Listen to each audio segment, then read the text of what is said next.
us tonight, one of our favorites, rapper, Academy Award winner, Common, will be joining us on the program. We're very excited.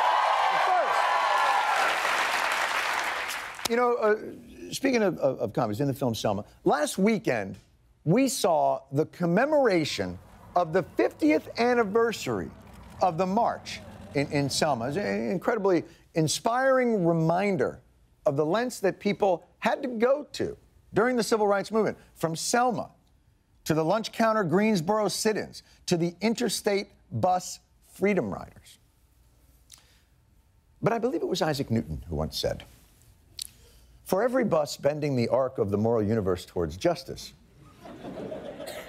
there's another bus coming in the opposite direction, trying really hard to bend that mother back." The bus packed with SAE fraternity members.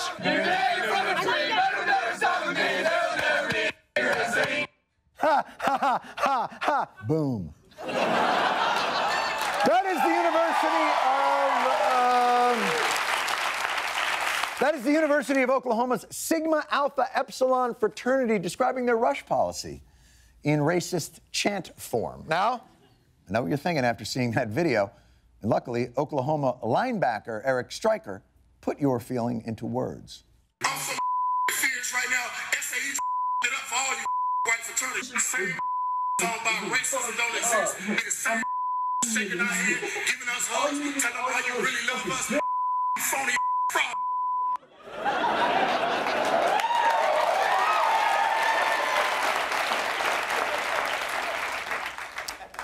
I felt that. By the way, phony-ass bitches is those kids' new fraternity. Now,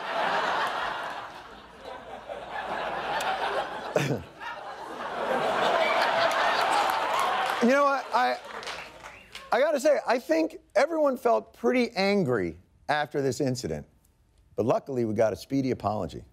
I was angered. I was, I was outraged. I apologize for the profanity, but I'm not apologizing about how I felt, because that's how I felt in my heart. Oh, I forgot to mention, the first one to apologize for this entire incident wasn't the bus full of racist chanters, but the guy who made the mistake of swearing when he reacted to the bus full of racists. But don't worry, those SAE kids deeply regret that someone filmed this. Parker Rice, the fresh-faced frat boy leading members of SAE in that now infamous chant, is apologizing publicly. Writing, "I am deeply sorry for what I did Saturday night. It was wrong and reckless. I made a horrible mistake." He goes on to say alcohol may have fueled his bad decision-making. Oh, yeah, may have. May have, although not as much as the racism. Unless you were sipping one of them Johnny Walker No Blacks, or perhaps a Bud White. Well, I guess that's what you can expect when you let young, clueless white guys run around without any supervision. Another video has surfaced. This one appears to show the fraternity's 78-year-old house mother using that same racial slur back in 2013. The former house mom, her name, Botan Gilbo.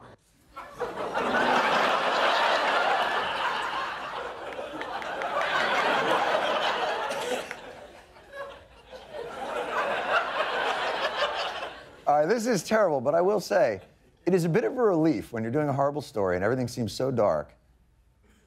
But for comic relief, in walks Futon Elbow. Botan Gilbo. Bon Bon Pillow. Botan Gilbo. Tauntaun Armadillo. Botan Gilbo. Beyonce Sarsaparilla. Botan Gilbo. Boca Raton Dildo.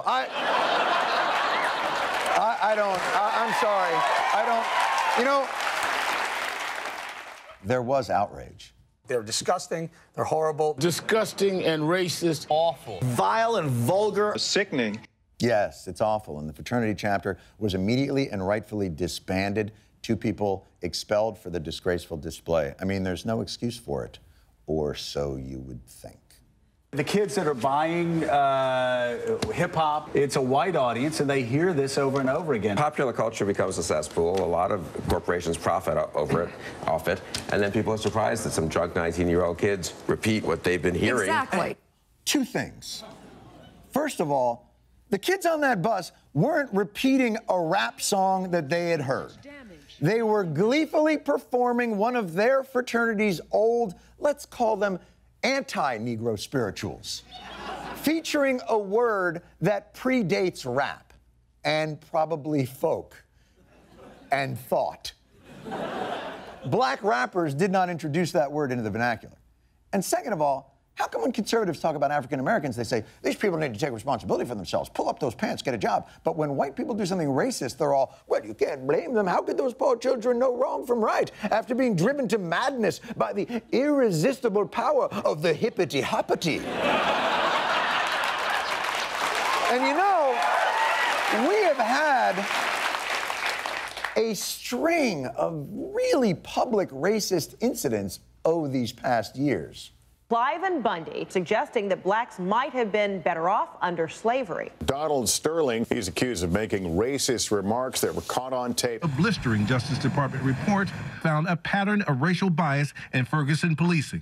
And each time one of these comes to light, certain people in the media present it not as being indicative of a deep, problematic racial divide in our nation that exists till today, but as an unending series of isolated events.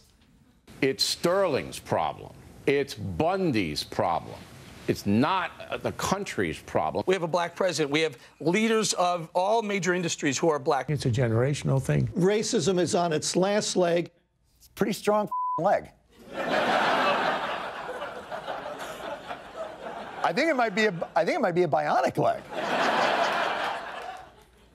So rather than face the lingering reality of prejudice in this country, each incident, even the Department of Justice's Ferguson report, as comprehensive a catalog of race-based predation as anyone's going to find, it's an invitation to bend over backwards to negate the role of race. Basically what they say is the Ferguson police, or Ferguson municipality, the city of Ferguson, is so desperate for money that it is issuing tons of traffic citations, minor fines that are abusive. So it's not a story of institutional racism in Ferguson. It's a story of blood-sucking local government that's trying to get every ounce of revenue that it can. By overwhelmingly harassing black people. No accumulation of racist incidents is enough to convince these guys that racism is still a society-wide problem, especially given that conservative media's whole business model is generalizing isolated incidents, using one lobster-eating surfer on food stamps or one renamed holiday parade to convince their fearful viewers this country is in the throes of a freeloaders' Christmas war. Well, I guess in Fox world, poverty is a choice. But being racist is a product of your environment. But you know what? Even with that in mind, I'm hopeful. Because racism deniers are just a slight inflection away from actually understanding the depth of the real problem. Here's Megyn Kelly explaining why finding emails from Ferguson police supervisors comparing the president to a chimpanzee is not evidence of a larger issue. There are very few companies in America, whether they're public or private, in which if you stick 40 FBI agents on the company and review every email and every document and every communication you can between the employees, you won't find any racist emails, any inappropriate comments, and then to tar the entire organization with that is additionally problematic. You're so close. You have the right words. Your inflection is just a little off. Let me try it again. There are very few companies in America where if you review their communications, you're not going to find racist emails. You see the difference? Do you see how that? And then, just as a suggestion, you could tag that sentence with, how f***ed up is that? We'll be right back.